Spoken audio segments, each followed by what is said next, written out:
Apocalipsis capítulo 2. Y quiero hablar en esta tarde de la iglesia que vive en victoria. Amén.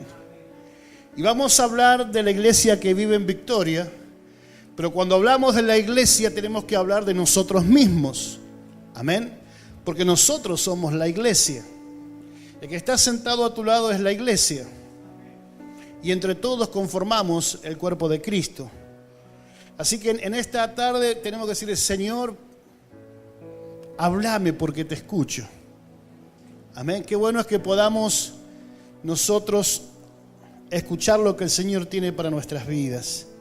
Apocalipsis capítulo 2, versículo 12 al 17 vamos a leer. Dice así la palabra del Señor.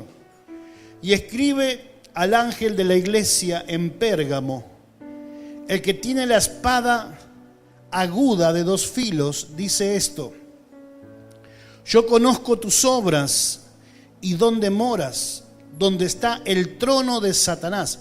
Fíjense dónde moraba, ¿no? ¿Dónde dice que moraba?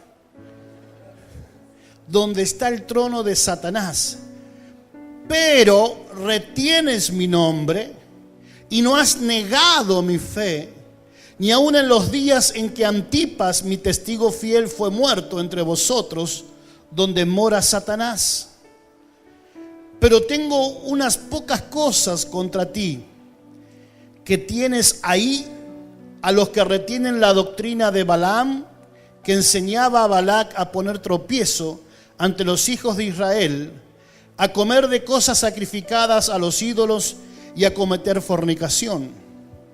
Y también tienes a los que retienen la doctrina de los nicolaitas, la que yo aborrezco.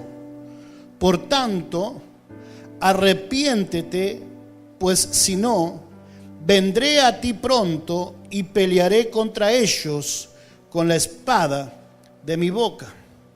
El que tiene oído, oiga lo que el Espíritu dice a las iglesias.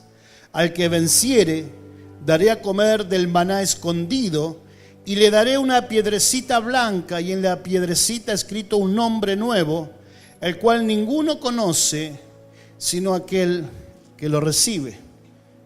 Amén.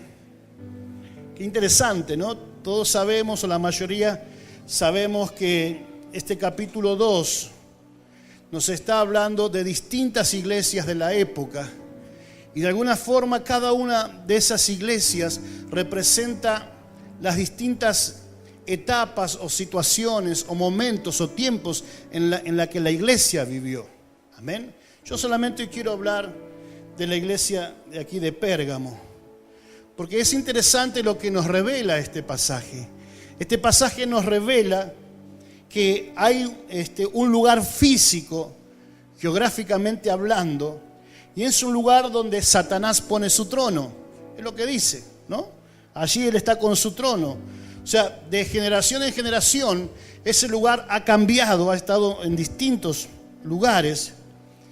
Pero esto es porque nosotros entendemos por la Escritura que Satanás no es omnipresente. O sea, Satanás no puede estar en todas partes a la misma vez. Así que aquí, en los días de Pérgamo, Satanás tenía su trono en esta ciudad. Podríamos decir que en ese lugar estaba establecido el centro de operaciones, que en ese lugar estaba todo su poder, toda su maldad, que en ese lugar estaba la mayor cantidad de demonios en esa ciudad de Grecia. Se había levantado un templo a Zeus y dice que durante 24 horas el fuego estaba encendido y se ofrecía adoración a estos dioses paganos. O sea que era tremendo el ambiente que se vivía allí en aquel lugar.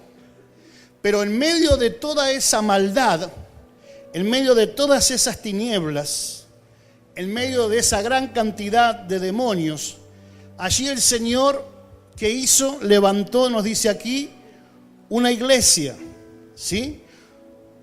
Porque dice la palabra en el Nuevo Testamento que donde abundó el pecado, ¿qué hizo? Sobreabundó la gracia. Amén. Es interesante que nosotros podamos tomar esto también para nuestras vidas.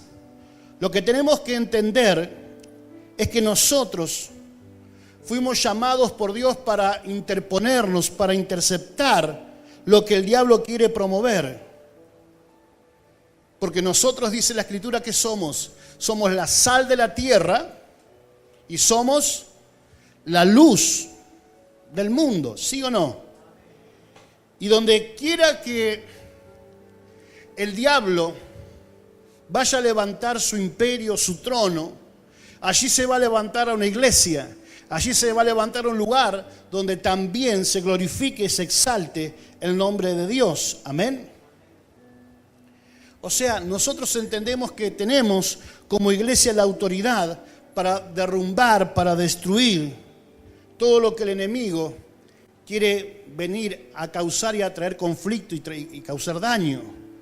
Dice la palabra que mayor es el que está en nosotros que el que está ¿dónde? En este mundo. Amén. O sea, a mí me gusta la palabra del Señor, hermanos. Dice que uno de nosotros podemos poner en fuga a 1000 y 2 a 10.000. ¿Ustedes lo creen? Ahora a veces, ¿no es cierto?, andamos temblando, ¿no? Porque donde nosotros llegamos, cuando vos llegás a un lugar, el diablo se tiene que ir. Si el diablo está en un lugar, a veces me llaman, pastor, venga, porque siento ruidito en el techo. Por ahí son las lauchas o los gatos que andan arriba, ¿no? Pero ellos atribuyen todo a los demonios. Sienten un ruidito por acá, sienten un ruidito por allá. Y están todos temblorosos, llenos de temor. Pero cuando un hijo de Dios llega a un lugar, a veces los hijos de Dios salen disparando. Pero cuando nosotros llegamos, hermano, el que se tiene que ir es el diablo. Amén. Porque nosotros tenemos toda la autoridad de parte de Dios. Porque el diablo, ¿dónde tiene que estar? ¿Sí? Lo ponemos donde tiene que estar, y es ¿dónde? Debajo de nuestros pies. Hay una canción que cantábamos hace tiempo atrás, ¿no? ¿Cómo era? Machácale. Hay que pisarle la cabeza al diablo. No sé cómo cantaba. No me acuerdo, ahora se me fue. Pero sí, tenemos que pisotear. O sea, Él está debajo de nuestros pies. Y esta iglesia de Pérgamo no solo resistió en ese lugar, sino que también triunfó sobre él, sobre el enemigo, a tal extremo que Dios reconoce la victoria. Dios reconoce el triunfo de esta iglesia. Y quiero, queridos hermanos, que sepamos, que ustedes sepan, y que quede bien claro, y no solamente nosotros, ustedes, sino todos los brujos, los curanderos, los hechiceros, los parapsicólogos, bueno, todo lo que ustedes piensen que andan por allí, ¿no es cierto? Que no hay tinieblas, que no hay maldad, que no hay daño que pueda levantarse en contra de un hijo de Dios. Amén. Tenemos que hacer caer esos mitos que atan a las vidas. Es tremendo, pero muchos viven atados, porque nunca falta alguno que venga y diga, che, ¿a vos no te habrán hecho un daño? Y cuando a alguien le dijeron, a vos no te hicieron un daño, destruyó esa vida, si no está firme en la palabra de Dios. Entonces comienza a sospechar de todo, busca por todos lados. Ojo, no estoy diciendo que el mal no existe, el mal existe. No estoy diciendo que los brujos y los hechiceros no trabajan, trabajan. Hacen de todo. Lo que estoy diciendo es que no tienen efecto y no tienen poder sobre cada uno de nosotros. Amén. No hay tiniebla, no hay maldad, no hay nada que pueda levantarse contra nuestras vidas. El fuego que había sido preparado para destruir a Sadrach, Mesach y Abednego, solo lo que hizo fue liberarlos. Y no lo destruyó a ellos, sino que destruyó a sus enemigos. Amén. Y hoy declaramos en el nombre del Señor que por más bulla, que por más escándalo que el enemigo haga, Dios siempre triunfa. ¿Cuánto lo creen? Yo creo que el Señor siempre nos da la victoria. La Biblia nos dice, hablando de Moisés, que en una oportunidad, entre algunas de las señales que Moisés tuvo que hacer en Egipto para liberar a su pueblo, fue echar su vara sobre el suelo, y esa vara se convirtió en una serpiente. Entonces Faraón mandó a llamar a los magos, a sus magos. Ellos vinieron también, le echaron sobre el piso sus varas, y esas varas se convirtieron en serpientes. Pero qué bueno es que la historia no termina allí. Nos dice la historia que la serpiente que salió de la vara que Moisés echó en el piso se comió a las otras serpientes. Amén. ¿Eso de qué nos habla? Nos habla, ¿no es cierto?, de la autoridad, del poder que tenemos cada uno de nosotros en el Señor.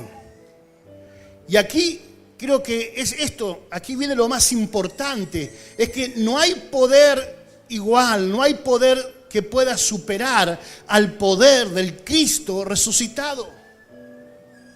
Y ese mismo poder, dice el apóstol Pablo, que operó en Jesús, levantándolo de los muertos, resucitándolo de los muertos, es el mismo poder que opera y actúa en nuestras vidas.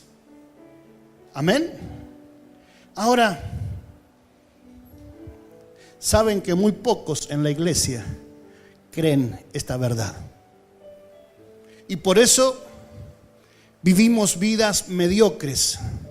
Vivimos vidas a medias, sin disfrutar en plenitud de los beneficios que nosotros tenemos por el simple hecho de ser hijos de Dios. Amén. Esta iglesia triunfó. Y quiero decir en esta tarde que toda iglesia que se perfile como la iglesia de Pérgamo triunfará donde quiera que esté. No importa dónde esté, porque algunos dicen, no, pero esa ciudad es difícil. ¿Han escuchado eso? Esa ciudad es dura. O a veces decimos, no, pero mi pariente es duro, tiene un corazón duro, no le entra por ningún lado la palabra. Y comenzamos a hablar cosas así, ¿no? Pero miren, queridos hermanos, por cada Jezabel, escuchen esto, por cada Jezabel hay un Elías que va a degollar a 400 profetas de Baal. Por cada faraón hay un Moisés que se llevó 4 millones que estaban cautivos allí en Egipto. Y no solamente eso, sino que también dio muerte a todos sus guerreros, los guerreros de Faraón. Por cada Goliat hay un David. Aunque David era pequeño, pero dice que él también le cortó la cabeza a ese gigante. Por cada ataque, por cada brote de los madianitas que venían en aquella oportunidad contra el pueblo de Israel, dice que siempre hay un Gedeón que Dios va a levantar y que va a traer victoria. Por cada filisteo siempre hubo un Sansón. Ahora, cuando uno piensa en todas estas cosas, puedo seguir dando ejemplos de cómo Dios se movió en la historia de la humanidad, cómo Dios tejió los hilos de la historia para que sus propósitos al final siempre se cumplan. ¿Cuánto lo creen? ¿O a Dios se le escapa algo? ¿Será que Dios ha tenido que improvisar a lo largo de la historia de la humanidad? No.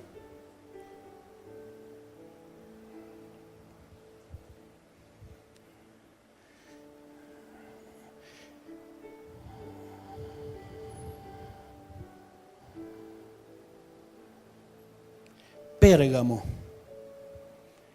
¿Saben qué quiere decir Pérgamo?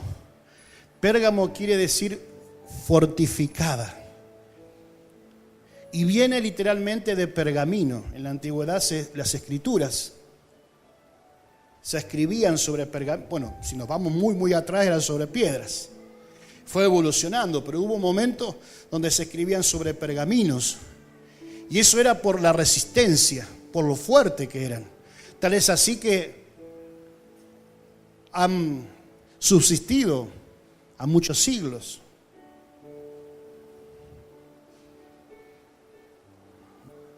Y como decía recién, era una ciudad tan fuerte que era impenetrable.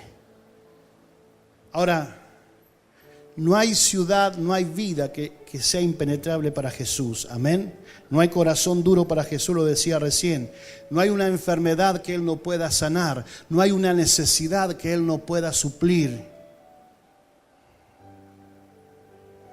Cuando nosotros entendemos esta verdad de Cristo, al enemigo no le queda otra que retirarse y que salir corriendo.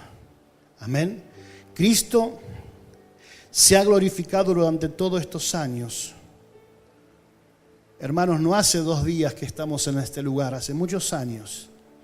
Y quiero decirles que en todas y en cada una de las pruebas que nos han tocado vivir, el Señor se ha levantado y nos ha dado la victoria. Amén.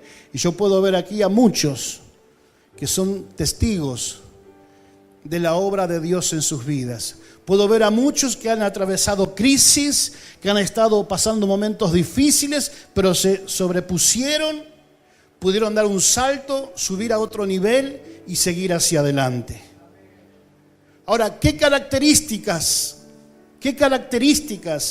tenía la iglesia de Pérgamo que podía morar donde estaba el trono de Satanás y así mismo triunfar? Vieron que lo dice 2 veces, donde estaba el trono de Satanás, donde mora Satanás.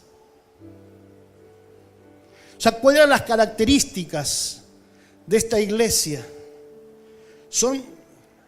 En realidad tienen que ser las mismas características que tiene que haber en nosotros para que podamos vencer sobre todo poder de las tinieblas. Número 1, la palabra de Dios, la intercesión y la oración. Fundamental. Fíjense que acá nos dice, Jesús se revela a la iglesia de Pérgamo como el que tiene, ¿qué cosa? Versículo 12. El que tiene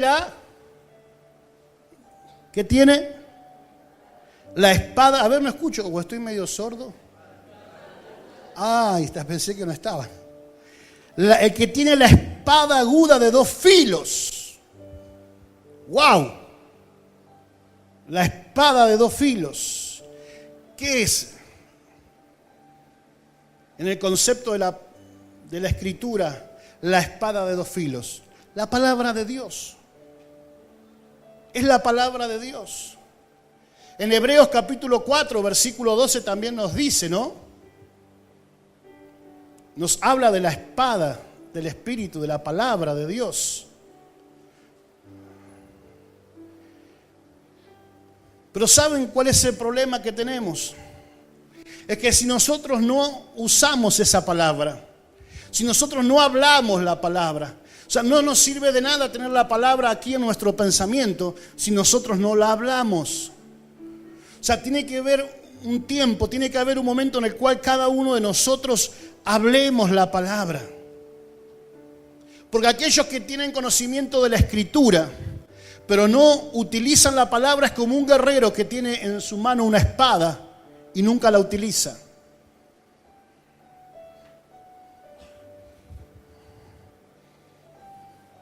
Así viven muchos cristianos. Pero cada vez que vos te parás y que vos declarás en el nombre del Señor, diciéndole al enemigo, soltá mi vida.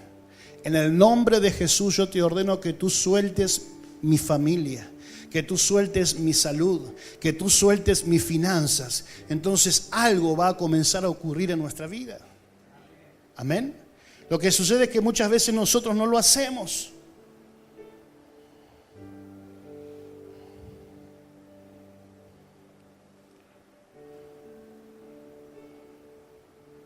El enemigo se tiene que ir, hermanos, porque si tenemos la espada de 2 filos, no voy a hablar de la espada de 2 filos, porque hay muchas, es interesante que cuando habla de 2 filos le puedo dar toda esa explicación, lo que significa, pero no es el caso ahora. Pero nosotros tenemos esa palabra, esa espada, y el enemigo tiene que salir huyendo. Una iglesia, escuchen esto, y esto nos toca como iglesia, una iglesia sin intercesión, Un cristiano que no ora es un cristiano vulnerable. Es fácil. Uno se da cuenta enseguida cuando vemos cristianos más o menos que andan ahí así. ¿Saben cuál es el problema? No oran. Pongámonos una mano en el corazón. Y esos cristianos que están tambaleando, que van, vienen, suben, bajan. No estoy hablando de cantidad de horas, de pasar 5, 10, 12 horas en intercesión y oración. No tiene que ver con cantidad, sino tiene que ver con calidad. ¿Qué tiempo pasamos con el Señor? Pero es como que algunos dicen, ay, yo no sé, pastor, cuando yo estoy en la iglesia siento la presencia de Dios, pero en mi casa no siento nada, porque acá oran, alaban y en su casa no hacen nada. Entonces no sienten nada.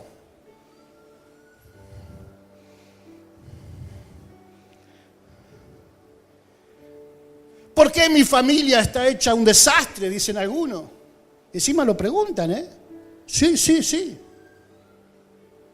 Se ríen, sí, me preguntan por qué pasa lo que pasa con mi familia.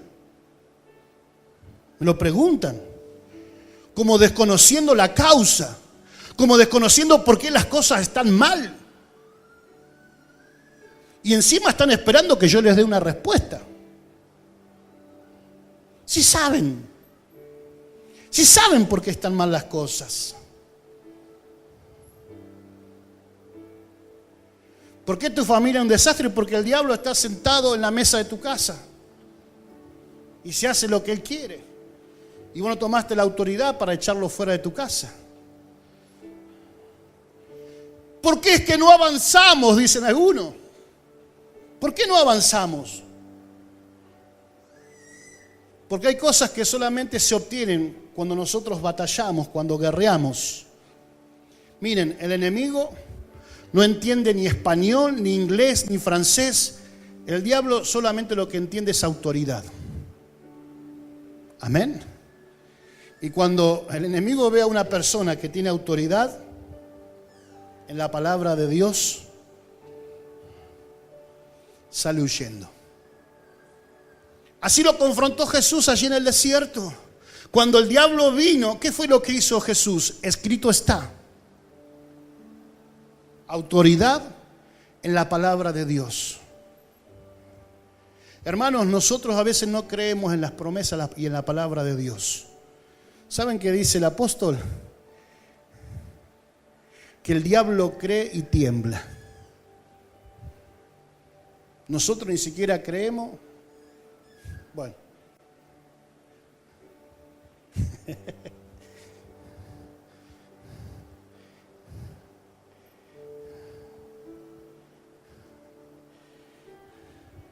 Ahora la pregunta es esta: si Jesús tenía que orar, si los discípulos oraban, si la iglesia oraba, ¿quién nos dijo a nosotros que podemos vivir sin orar? ¿De dónde hemos sacado que se puede vivir una vida cristiana victoriosa sin oración? Sí, pero pensamos que se puede. Hermanos, nosotros tenemos que orar, tenemos que clamar hasta que los cielos se abran, hasta que Dios derrame de su gracia, hasta que el enemigo salga corriendo de nuestra casa. Yo le he dicho a alguno, ay pastor, no puedo dormir, ponete a orar. No, pero yo oré 5 minutos y entonces, claro, es más fácil tomarse la pastillita. Ponete a orar y a leer la Biblia. Yo no te digo hasta las 12 de la noche, hasta la 1, hasta las 2, hasta las 3, hasta las 5, hasta las 6 de la mañana. Ve cómo te va a dormir solo. No, pero claro, hay que tomar la pastillita para dormir. O sea, ¿me entiende lo que estoy diciendo?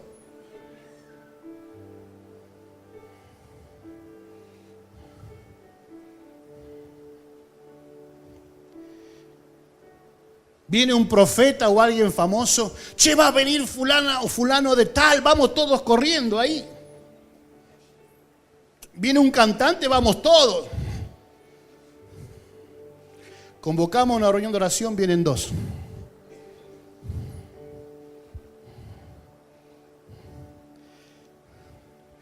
Hermanos, esto es un palo para nosotros como iglesia, lo digo. No vamos a tener un avivamiento en la iglesia si nuestras reuniones de oraciones no se llenan. Amén.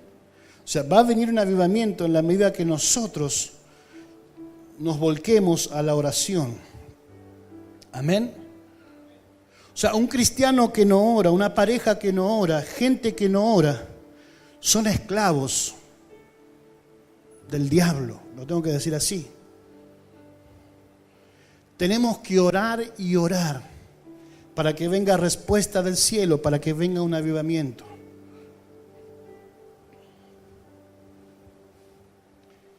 Miren, esta semana fue maravillosa, ¿no? Porque arrancamos bien tempranito con ayunos parciales, algunos medios ayunos, no sé cómo ayunaron, pero ayunaron.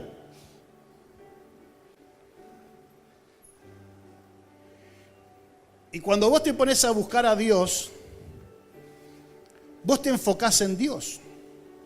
Amén. El que se pone a buscar a Dios se enfoca en Dios. El problema va a ser de los chismosos. Porque los chismosos no se enfocan en Dios, sino que se enfocan en la gente. Ese es el problema que tienen. Entonces los chismosos de la iglesia quieren estar enfocados siempre en los hermanos. Porque lo que sustituye la oración es el chisme. Amén. Hay muchos cristianos que en vez de orar, lo que hacen es chismear. Amén. Ahora, nosotros, ¿qué pasa? Tiene que haber un punto en el cual paremos de hablar macanas y comencemos a clamar a Dios. Hay situaciones en tu vida que no van a cambiar hasta que vos no empieces a orar específica, hasta que vos no te enfoques en eso por lo cual estás necesitando que Dios intervenga en tu vida. Dios nos dio la autoridad, dice su palabra, para atar y desatar. ¿Sí o no? Dice que todo lo que atemos aquí en la tierra será atado en el cielo, y todo lo que desatemos aquí en la tierra será desatado en el cielo. ¡Wow!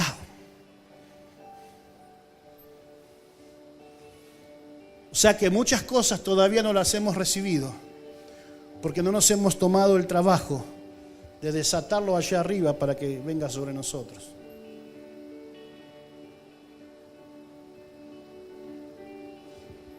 Y por supuesto que oramos, así en la tierra como en el cielo, decimos, ¿no?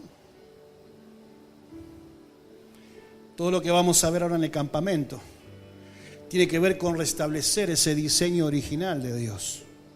Vamos a hablar de la intimidad, vamos a hablar del altar de Dios. Y nosotros decimos, Señor, así como en el cielo. ¿Cómo es esa canción que cantamos? Como en el cielo. Bueno, che, no me dejen solo.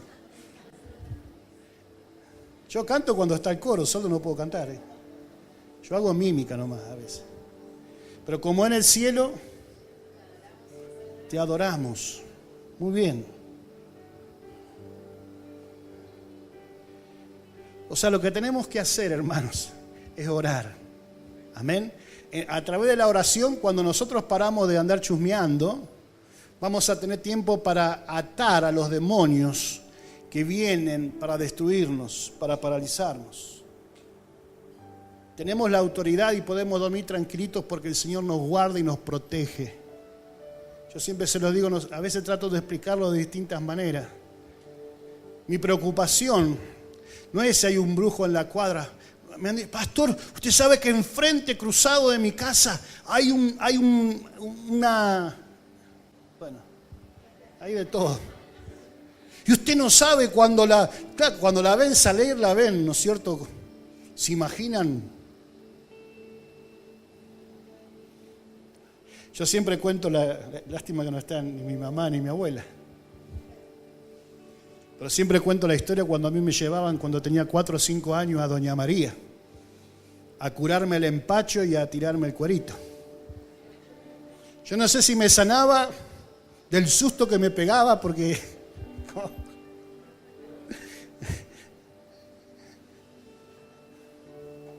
Pero vieron que en todos los barrios hay una. Pasa algo, ¿no? Uno está empachado, llevarlo a doña... No, y hasta algunos son tan poderosos que con el nombre nomás te curan.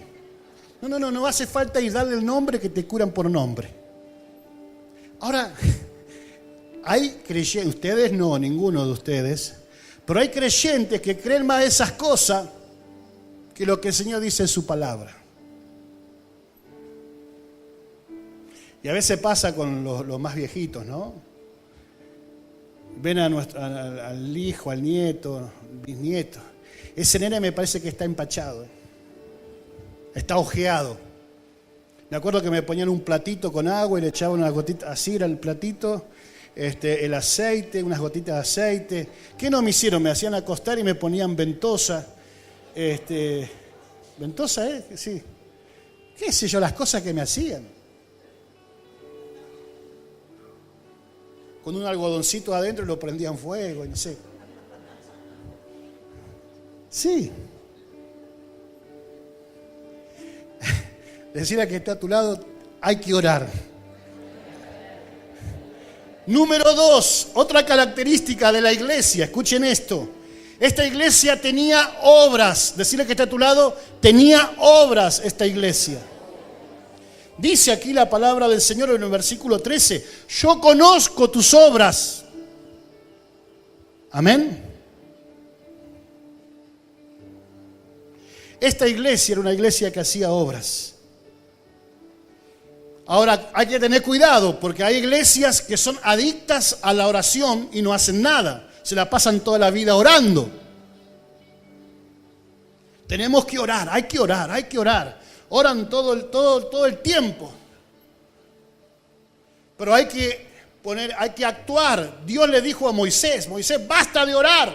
¿Se acuerdan? Cuando estaba por cruzar el Mar Rojo. Basta, ya no ores más. Ahora viene el momento en el cual tenés que comenzar a dar los pasos sobre el mar para que éste se abra. ¡Ay! Se puso bravo el asunto. Pero hermanos, tenemos que tener obras. Algunos dicen, yo estoy orando por mi hijo. Hace 27 años que están orando por su hijo, pero nunca le han predicado. Es tiempo de predicar el evangelio. La gente no se va a convertir porque vos ores. O sea, hay que orar, lógico, porque cuando orás se le abren los ojos y se abre el oído. Pero si vos no plantás la semilla de la palabra de Dios en el corazón de esa persona, está todo incompleto. A ver, de los que están aquí, ¿a cuántos alguien los invitó a venir a la iglesia o a una iglesia en algún momento? Yo conocí al Señor porque alguien me invitó. La mayoría de los que... A ver, levanten la mano, a ver. ¿Quiénes llegaron a una iglesia, no a esta específicamente, sino a cualquiera? ¿Cuántos llegaron a la iglesia porque alguien los invitó? La gran mayoría, el gran porcentaje. Hay distintas maneras, por supuesto, de acercarse a Dios y de venir a Él. Pero la gran mayoría lo hemos hecho porque alguien hizo algo. Alguien se tomó la molestia de hablarte, de plantar una semilla en tu corazón, de hablarte de la palabra del Señor. Si te tuvo que ir a buscar, te fue a buscar, te trajo.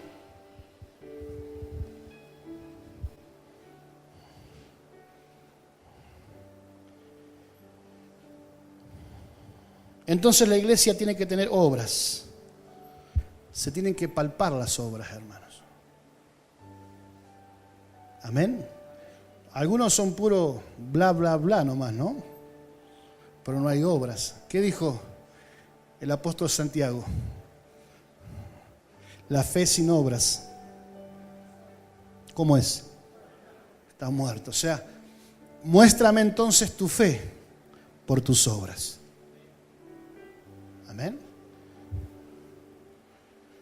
Hermanos, nosotros estamos permanentemente trabajando para el Señor.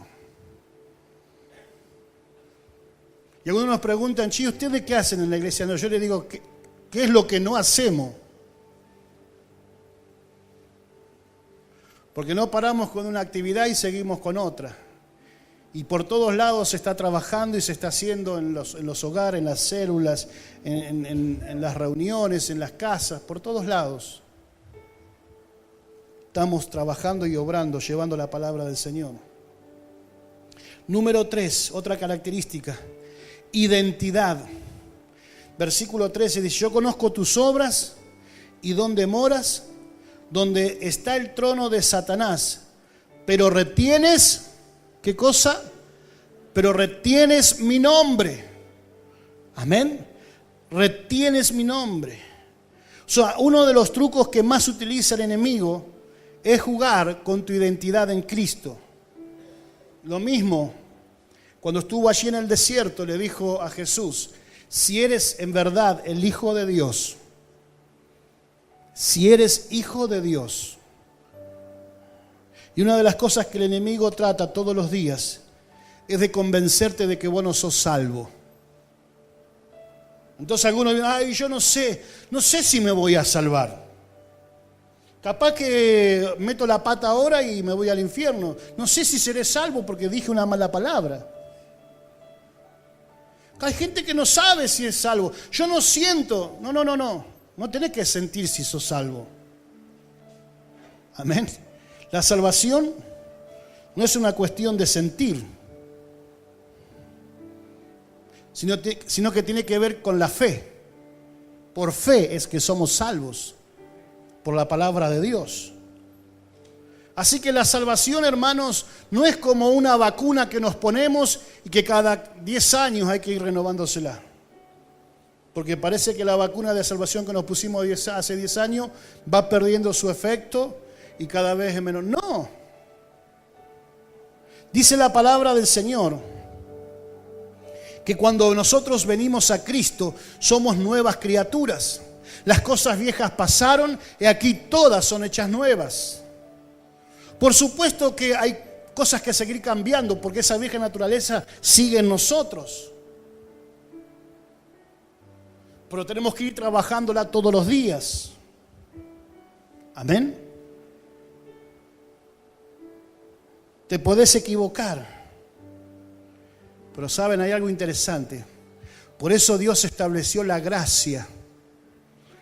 Para que nosotros nos demos cuenta que no es por nuestro propio esfuerzo, sino que es por su misericordia. Amén. Es por su misericordia.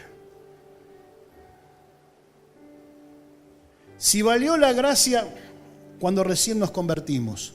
¿Vieron? Algunos llegaron al Señor, un desastre. Eran, no sé, lo peor. Lo peor que ustedes imaginan, bueno, más que eso todavía. Y la gracia, ¿qué hizo? Tuvo efecto sobre esa vida porque lo perdonó, ¿sí o no? Recibió el perdón de Dios, se arrepintió y recibió el perdón de Dios. Ahora después esa misma persona comienza a transitar en los caminos del Señor y después de 3 o 4 años que está caminando, comete un error. ¿Qué pasa? Viene un religioso, ¿qué hace? Lo juzga, lo condena. ¡Ja! Mirá al hermanito. Algunos andan por la calle y son como, están viendo siempre, mirá al hermanito, che, por dónde está, dónde anda. Yo conocía cristianos así, que los tipos se encargaban de, yo no sé cómo harían, no tendrían su propia vida porque se dedicaban a investigar la vida de los demás, ¿no? Pero estaban investigando a otros. Hermanos, nosotros no tenemos que dedicarnos a juzgar. Ahora voy a hablar un poquito de lo que es juzgar a los demás.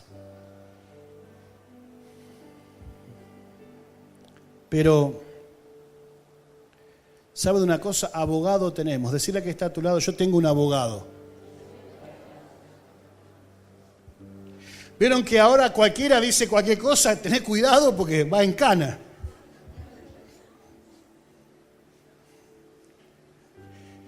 Y bueno, entonces, no, yo tengo mi abogado es burlando y no sé cuál es el otro. Como que ellos le van a salvar la vida. Pues claro, es así. Sí.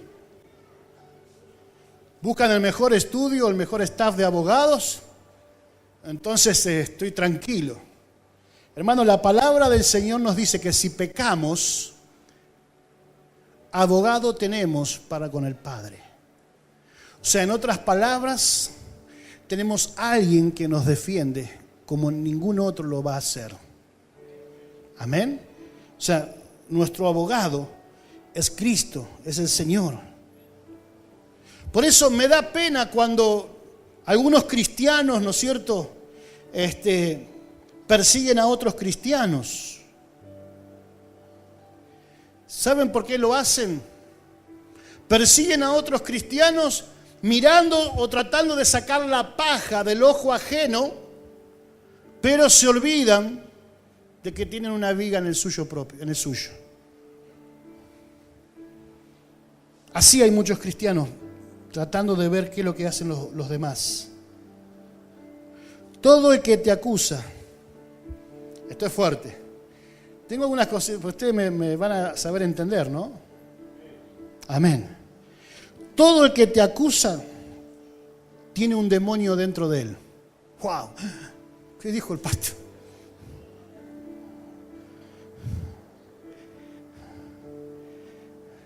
Hermanos,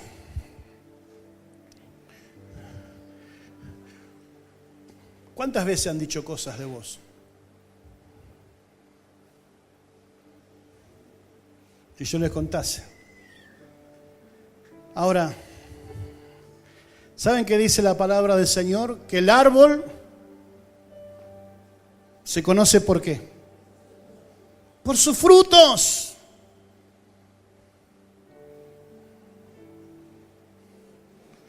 Por eso yo siempre digo, mi mejor carta de presentación es aquel que me conoce. ¿Saben la gente que no me conoce cómo habla? Porque el pastor, porque aquel, que lo otro, porque hace tal cosa, dijo tal otra. Impresionante.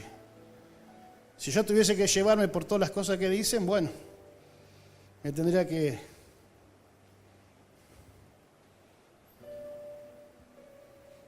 Pero dice, por sus frutos lo conoceréis. O sea, tenemos el ejemplo de Judas. Esto está interesante. ¿Se acuerdan cuando se derramó ese perfume? ¿Qué hizo Judas?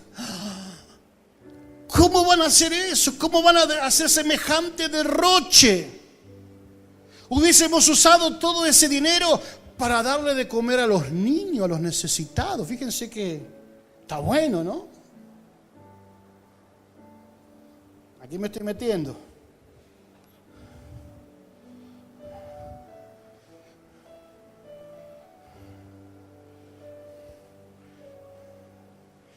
A mí nadie me lo dijo, pero ya está más viejito el auto, pero cuando el pastor apareció con el 0 kilómetro, ¡ja! Mira el pastor, che. Claro, porque parece que todo el mundo tiene derecho a comprarse un 0 kilómetro menos el pastor. Sí, porque lo hablo en los ámbitos eclesiásticos, bueno, y afuera también.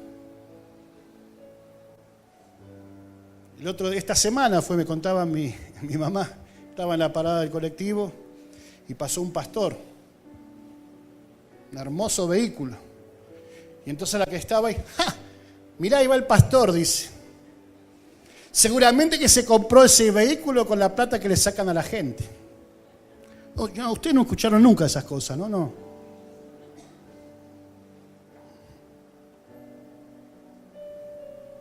Les puedo seguir contando un montón de cosas más. Así que me imagino, ¿no es cierto?, toda la gente, todos los que estaban ahí alrededor de Judas. Qué grande que es Judas. Es mucho mejor que los demás apóstoles. Es más correcto. Porque él está pensando en la necesidad de los necesitados. Pero ¿saben? Eso es lo que buscan todos los religiosos. Ser reconocido por los hombres. Amén. Y dice la palabra que Judas dijo lo que dijo. ¿Saben por qué? No porque le importaban, no porque le interesaban los pobres. Judas dijo eso porque era un ladrón. Amén. está poniendo bravo el asunto.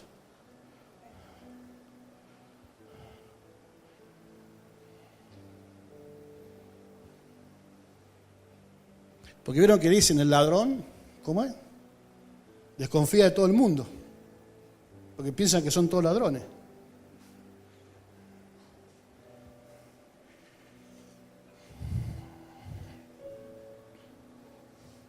¿Vieron toda esa gente que dice que los diezmos, que las ofrendas? Mucha gente buscan, algunos, ¿no es cierto?, se meten en internet todo para buscar que le digan a ver que no hay que diezmar. No hay que diezmar porque acá tal cosa, tal otra. Pero mi Biblia no sé la tuya. Cuando yo la leo ahí en Malaquías dice algo interesante.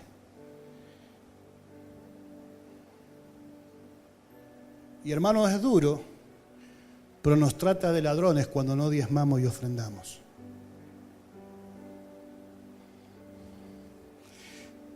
Decirle que está a tu lado, viste que el Señor te iba a hablar.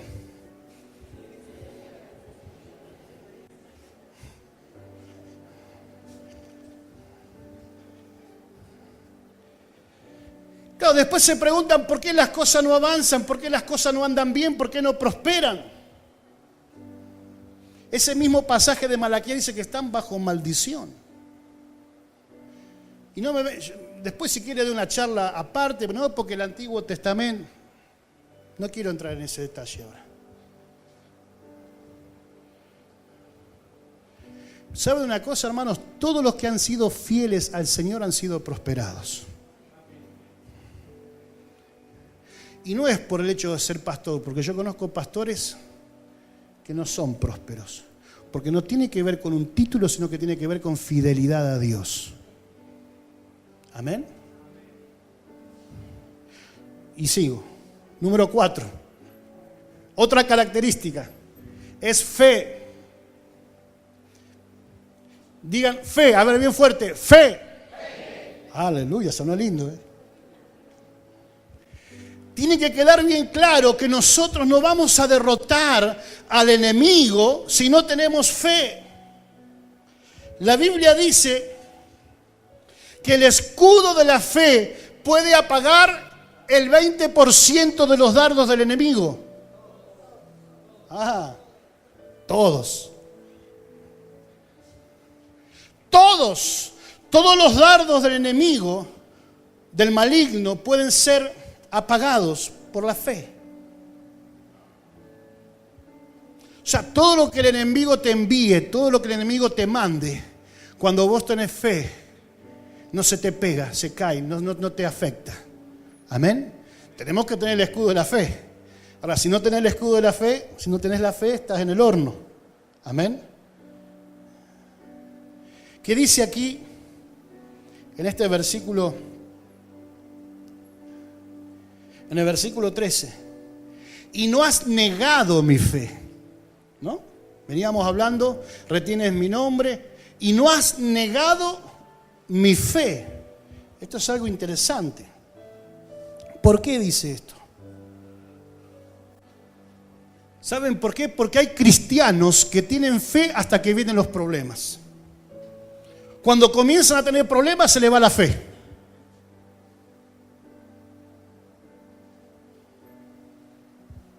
Comienzan a renegar de todo.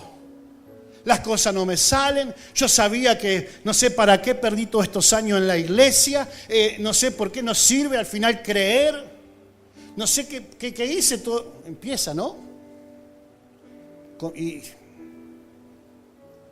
Pero dice que esta iglesia, a pesar de que estaba en ese lugar donde estaba el trono de Satanás, se mantuvo ferviente, se mantuvo en fe.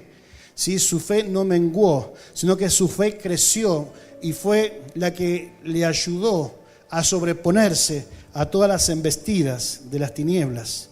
Amén. La fe es un instrumento de guerra y para que se demuestre esa fe tenemos que batallar. La fe es para guerrear, queridos hermanos. Y saben, uno de los motivos por los cuales no hay victoria es porque no se predica tanto la fe. Porque dice la palabra que la fe es nuestra victoria. Y acá hay que predicar más la fe. Podemos dar miles de seminarios, no sé de qué, pero si no hablamos de la fe, no sirve. Número 5, ya voy terminando. Otra característica de la iglesia es valor. Decirle que está a tu lado, valor. Fíjense, versículo 13, la última parte. Ni aun en los días en que Antipas, mi testigo fiel, fue muerto entre vosotros, donde mora Satanás. O sea, le dijo el Señor, iglesia de Pérgamo, tú has continuado, tú has permanecido, has sido fiel, a pesar de que se mató a mi testigo fiel Antipas. Tú no decaíste, sino que tuviste valor para seguir adelante. O sea, que ellos no se amedrentaban ni se devolvían por nada. O sea, ellos no volvían para atrás. Decirle que está a tu lado, no volvían para atrás. Gloria a Dios que estamos acá esta noche. Porque si no, nos hubiésemos vuelto para atrás. ¿Saben cuántos volvieron para atrás? Dijimos durante el año pasado, porque nosotros no somos de los que retroceden para perdición, sino de los que tienen fe para preservación del alma.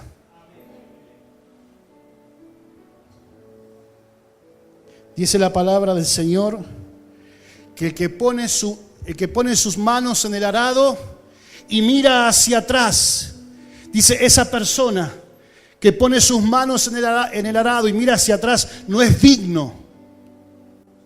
¿De qué? Del llamado de Dios. ¿Saben cuántos han puesto sus manos en el arado? Pero un momento de debilidad miraron hacia atrás. Un momento de duda, de desconfianza, miraron hacia atrás. Mirar hacia atrás significa que el corazón está en ese lugar y la intención de volver. Por eso la orden clara para Lot y su familia era: salgan corriendo y no miren hacia atrás. ¿Qué hizo la mujer de Lot? Miró hacia atrás y se convirtió en estatua de sal. Vos tenés que seguir adelante contra viento y marea, sin importar lo que el diablo haga, porque Dios te protege. Amén. Cuando vos sos enviado por Dios y asignado por Él para una misión, Él te va a guardar. Hermano, nosotros a veces nos sentimos mal porque estábamos en el centro repartiendo un folleto y alguien nos dijo que no lo quería recibir. Eso no es nada. Andá a los países donde tenés que dar tu vida por tu fe en Cristo. Por eso, ¿cuántas cosas has dejado? Este año ahora es un nuevo comienzo. Si se aprovecha siempre para cosas nuevas. Enero y febrero nos vamos a tomar, dijimos, para hacer algunos cambios y modificaciones. Pero algunos tal vez durante el año pasado dejaron algo, dejaron de venir a orar, dejaron de ser intercesores, dejaron su célula, no sé. Este año tenés que empezar de nuevo. Amén. Tenés que empezar. ¿Qué es lo que has dejado? Tenés que empezar, tenés que volver otra vez. Amén. No te tenés que rendir. Me gusta esta frase. No te rindas en cosas eternas. No te rindas en cosas eternas, porque las cosas eternas producen recompensas eternas. Sonó lindo, ¿no? Pero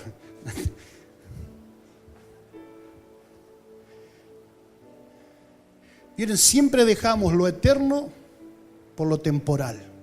Ah, no, pastor, yo no voy a poder venir más a la oración porque ahora tengo un trabajo y me ocupa todo el día el trabajo, así que yo ahora no oro más.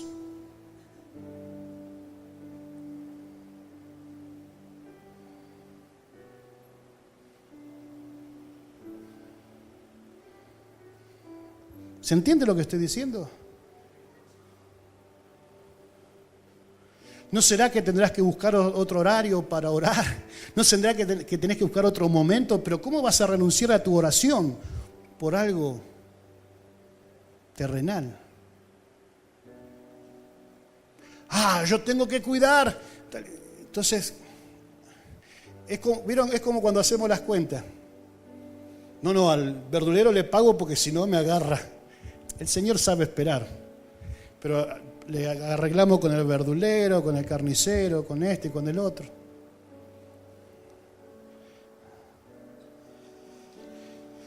Si tuviste problemas, si tuviste una situación, no importa. Vos tenés que seguir adelante. Decirle que está a otro lado, no importa. Vos tenés que seguir adelante. Aleluya. Te van a venir a hablar al oído. Hay gente que se encarga de llenarte la cabeza. No, ¿para qué vas a ir a la iglesia? No sigas perdiendo más tiempo.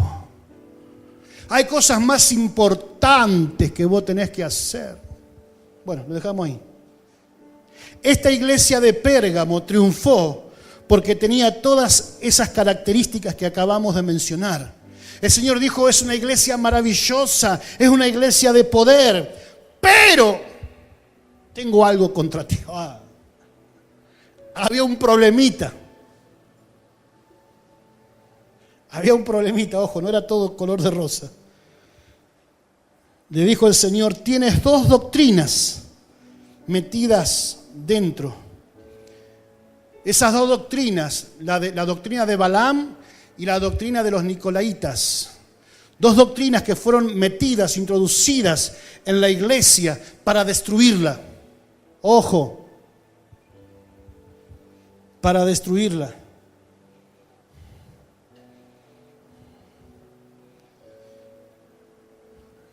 Voy a ser bien breve. Balaam.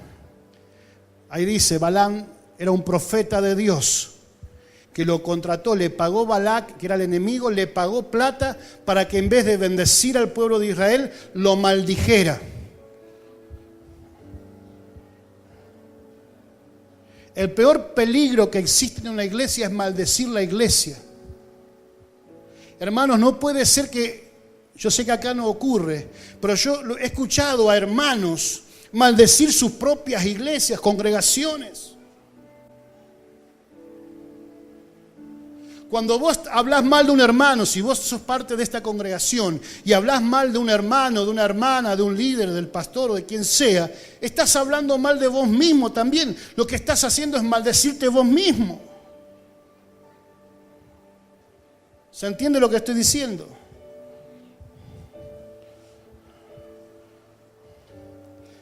Ni que hablar de esos predicadores, ¿no es cierto?, que predican solamente condenación. Se van a ir todos al infierno, va a pasar esto, va a pasar aquello, va a pasar lo otro, ¿no? Esa religiosidad es como que desarma el escudo de la fe. Pablo le llamaba a su palabra, la palabra de Dios, la palabra de fe. La gente, hermanos, camina en victoria cuando se le predica fe. No nos enfocamos en lo negativo, sino en lo positivo. Hace unos meses atrás, el año pasado fue bravo. En un momento, yo digo, ¿qué estoy haciendo? Digo. Porque era no al aborto, no al aborto, no al aborto, no esto, no aquello, no lo otro. Ojo, estoy en contra de eso. Me tuve que salir de algunos grupos de pastores regionales. Nosotros no queremos que haya abortos, prediquemos vida. Prediquemos lo que el Señor enseña en su palabra. No hace falta enfocarnos en los negativos, sino que yo no tengo que hablar en contra del casino, de los boliches, del cabaret, no sé, de lo que sea. Tengo que hablar de la vida en Cristo, porque cuando vos hablás de Cristo, la gente no va a ir ni al casino, ni al boliche, ni a ningún otro lado. Amén. Pero hay gente que dice, sí, porque cuidado, los que van al boliche se van a ir todos al infierno. El pastor no habla tanto del infierno. ¿Y para qué querés que hable del infierno si nosotros vamos para el cielo? Todos sabemos que el infierno existe, claro, es real. Y algunos se dan manija, ¿no es cierto? No, hay un cassette, bueno, cassette, mire qué viejo que estoy. Hay una grabación de la hermanita Juanita que fue al infierno, dio un recorrido y ahora nos... Yo jamás escuché esas cosas, hermano. Con todo el respeto lo digo. Pero lo dije. Y algunos están más creyendo, ¿no es cierto?, en lo que la hermanita Juanita dijo, porque en aquel tiempo cuando yo me convertí, la hermana Bernarda, no sé si alguien escuchó, ahora me acordé, año 1985, la hermana Bernarda que hablaba a través de una computadora. Hola hermanos, aquí estoy, yo fui a tal lugar, y contaba, nosotros estábamos todos así. Después había aparecido otro predicador, no sé si era en Panamá, no sé en dónde, que era un testimonio impresionante. Si no nos convertíamos con esos testimonios, no nos convertíamos más. Resulta que después eran todas mentiras esas cosas. Pero bueno.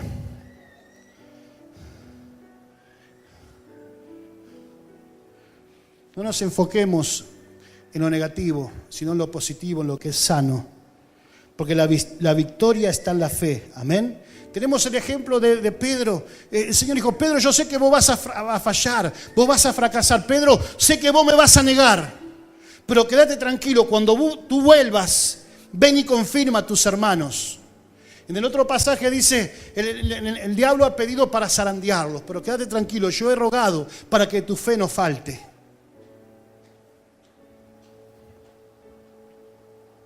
Y después estaba la otra doctrina, la de los nicolaitas. Nico, no están los Nico hoy. ¿Hay algún Nico? Se fueron, no está ninguno de los dos hoy. Nico quiere decir gobierno y Laos quiere decir gente común. O sea, esta gente era una secta gnóstica, metidos, infiltrados, que creían, estoy resumiendo, es mucho más profundo esto, pero estos creían en una jerarquía dentro de la iglesia. Creían que la iglesia debía tener un grupo de hombres de élite, que sean los que dirijan y gobiernen la iglesia, que rigiesen sobre todos los demás. Ahora, les voy a decir por qué Dios aborrecía estas dos doctrinas. ¿En qué se traducen ambas doctrinas? Escuchen esto, se traducen en enemistad, división, separación, juicio y persecución. Tenemos que entender que el mayor peligro que puede vivir una iglesia de poder y que está en crecimiento es la división. Amén. Es la división. O sea, es el orgullo religioso. No puede ser que haya... Yo he charlado con algunos. No, yo no voy a la iglesia porque está fulano de tal. Yo no me quiero juntar con fulano y tampoco menos con sultano porque yo los conozco. Hay gente así, ¿eh? Hay gente que es así. ¿Saben por qué?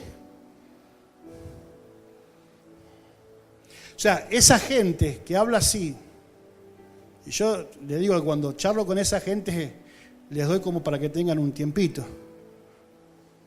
Algunos, por supuesto, no avanzan.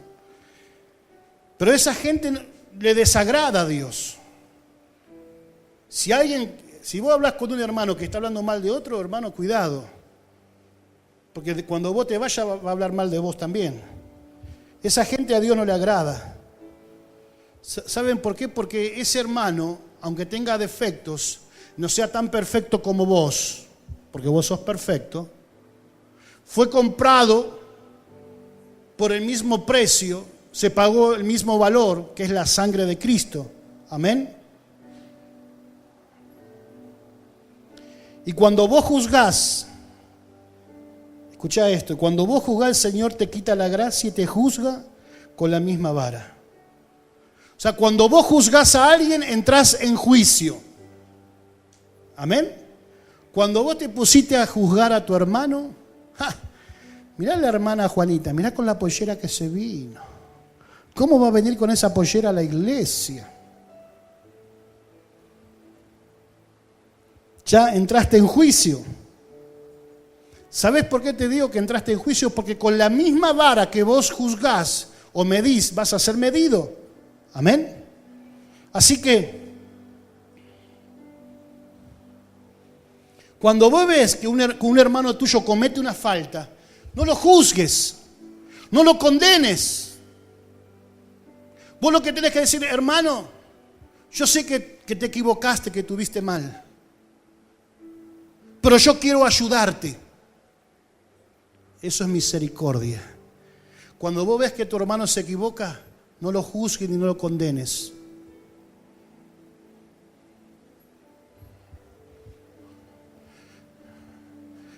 ¿Saben cuánto me han dicho, pastor? Pero el hermano fulanito, usted no sabe las cosas que anda. Y claro, que lo mira con los ojos naturales. Yo lo estoy viendo con los ojos de la fe. Yo no estoy viendo al que está sentado hoy acá. Estoy viendo al que dentro de un año, 2 o 10 va a ser cambiado y transformado por el Señor. Ahora, si yo me quedo con los ojos naturales hoy viéndolo, claro, me junto con el otro y le pegamos entre los dos. Pero no. O sea, tenemos que juzgar, o sea, no hay que juzgar, sino que tenemos que tener misericordia. ¿En qué te puedo ayudar? Yo sé que te equivocaste, pero quiero ayudarte. ¿Sabes por qué? Porque cuando vos te equivoques, cuando a vos te pase algo, cuando vos metas la pata, con la misma vara te van a medir. Y si vos tuviste misericordia, van a tener misericordia contigo. ¿Me explico lo que estoy diciendo? Ahora, si vos cortaste cabeza a medio mundo, agárrate. Porque si no te tocó todavía, te va a venir, cuando te toque, cuando te venga, van a venir cortando cabeza.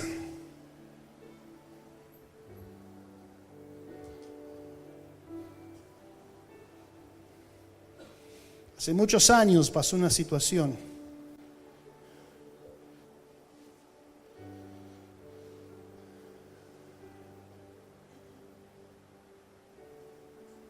Y uno dijo,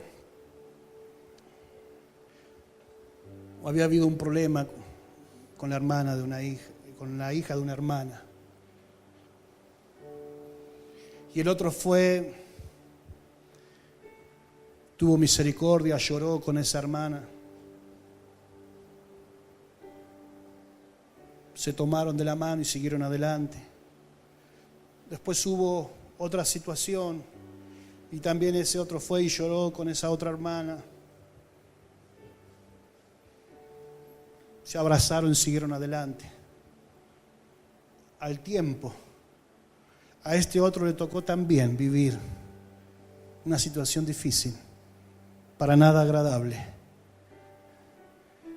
Y cuando fue a ver a los otros, le dijeron, discúlpenme. No, quédate tranquilo. Si nosotros también pasamos por lo mismo, sabemos, podemos entenderte lo que vos estás viviendo ahora. Ahora, ¿se imaginan si esto hubiese ido con el látigo? Juzgando, se van al infierno porque hicieron esto, pecadores, sucios, inmundos.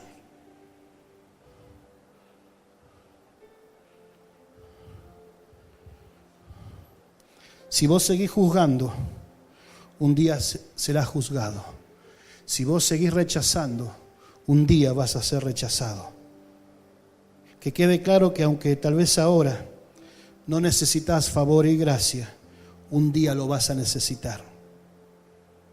¿Sabes por qué? Porque no somos perfectos. A veces eso nos pasa a los padres, que siempre podemos criticar a los hijos de los demás. Pero nos olvidamos que si somos padres, un día tal vez nos va a poder pasar algo a nosotros también con nuestros propios hijos. Entonces, si vos tenés misericordia, van a tener Pónete de pie. Vamos a orar. Aleluya. Tenés que ser misericordioso para que sean misericordiosos con vos. Mientras el pueblo se mantenga unido, será victorioso. Creo que este es uno de los desafíos, hermanos, que vamos a tener este año, de mantenernos unidos, de tener cuidado cuando ese espíritu de división. No estoy diciendo que va a venir alguien y se va a quedar la iglesia por un lado y la otra mitad por el otro. No me refiero a eso. A veces tenemos ese concepto en nuestra cabeza, que puede suceder. Pero simplemente digo, puede haber división en el hecho de ya no estar en acuerdo con mi hermano. Ya hay una división. A veces hay matrimonios que están divididos.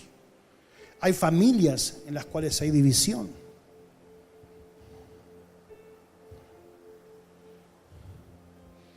El Señor le dice a la iglesia de Pérgamo: si tú vences, si logras mantenerte, si continúas haciendo mi obra, te voy a dar dos cosas. Dice, una porción del maná, que eso representa comunión, eso representa la presencia de Dios, la unción de Dios. Y también voy a escribir un nombre en una piedrecita blanca. Y en la antigüedad las medallas militares, déjenme que digo esto, las medallas militares en aquel tiempo no eran ni de oro ni de bronce, eran piedras blancas lisas que aquellos héroes de guerra llevaban y les daba la entrada a los grandes concilios importantes de guerra para contar sus experiencias. Lo que el Señor está diciendo es que si vos te mantenés firme, te va a entregar la unción y te va a dar la autoridad para que haga mucho más de lo que has hecho hasta ahora todavía. ¿Cuántos lo creen? Yo lo creo. Padre, en el nombre de Jesús, te damos gracias, Señor, por esta tu palabra. Te damos gracias, Señor, porque tú nos llamas a una vida de victoria. Oh Padre, decidimos en esta noche, como hijos tuyos, como tu iglesia, Señor, que aunque estemos metidos en el lugar más difícil, así como esta iglesia de Pérgamo estaba allí, donde estaba el trono de Satanás, donde él moraba, ellos pudieron ser victoriosos. Señor, nosotros, aunque nos toque ambientes hostiles, aunque nos toquen ambientes difíciles, Señor, nosotros nos vamos a sobreponer. Señor, nosotros vamos a salir adelante. Oh Dios, porque tú nos das la victoria. Señor, tú nos levantas, tú nos sostienes. Oh Espíritu Santo, en esta noche yo ruego por cada vida que está aquí presente. Yo ruego, Señor, por cada familia, que la unción de tu Espíritu Santo, Señor, sea trayendo victoria, sea trayendo bendición. Oh Padre, que podamos levantarnos en oración, en clamor, en autoridad, Señor, para vencer toda astucia, toda estrategia que el enemigo ha ideado, ha planeado en contra de nuestras vidas y de nuestras familias. Esta noche tomamos la victoria. Esta noche declaramos bendición. Esta noche declaramos que el diablo está bajo la planta de nuestros pies. Señor, que todo lo que había venido para amedrentarnos, que todo lo que había venido para atemorizarnos, Señor, en esta hora nosotros declaramos que tú nos das victoria. Señor, que la fe es nuestra victoria, que nosotros no vamos a caminar, Señor, en nuestra sabiduría, en nuestro entendimiento, sino con la revelación del cielo, con la revelación de lo alto. Oh Padre, vamos a caminar en fe, con la convicción de que mayor es el que está en nosotros que el que está en el mundo. Señor, con la convicción, como dice tu palabra, que ninguna arma forjada contra nosotros